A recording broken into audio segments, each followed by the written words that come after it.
செந்தில் பாலாஜிக்கு முன்ஜாமீன். அண்மை செய்தியாக பார்த்து கொண்டிருக்கிறோம். தாவேகா சட்டமன்ற உறுப்பினரை விலை பேசியதாக திமுக சட்டமன்ற உறுப்பினர் செந்தில் பாலாஜி மீது குற்றச்சாட்டு எழுந்துள்ளது.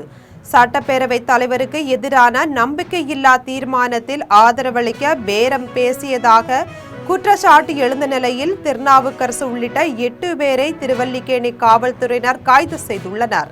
செந்தில் பாலாஜி, அவர் தம்பி அசோக்குமார் ஆகிய இருவருக்கும் விசாரணைக்கு ஆஜராக சம்மன் அனுப்பிய நிலையில் விசாரணைக்கு ஆஜராகாமல் செந்தில் பாலாஜியும் அசோக்குமாரும் தலைமறைவாகினர். இருவரும் தப்பி செல்லாமல் இருக்க விமான நிலையங்களுக்கு லுக் அவுட் நோட்டீஸ் கொடுத்திருந்தது காவல்துறை. இந்த வழக்கில் கைது செய்யப்படாமல் இருக்க முன்ஜாமீன் கோரி சென்னை உயர்நீதிமன்றத்தில் மனு அளித்தனர்.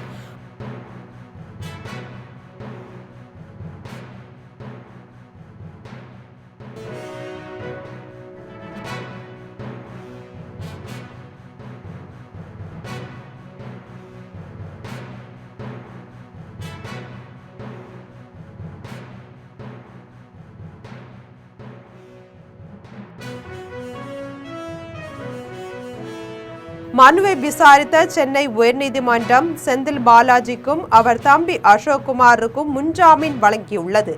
நாள்தோறும் காலையும் மாலையும் சென்னை திருவல்லிக்கேணி காவல் நிலையத்தில் கையொப்பமிட உத்தரவிட்டுள்ளனர்.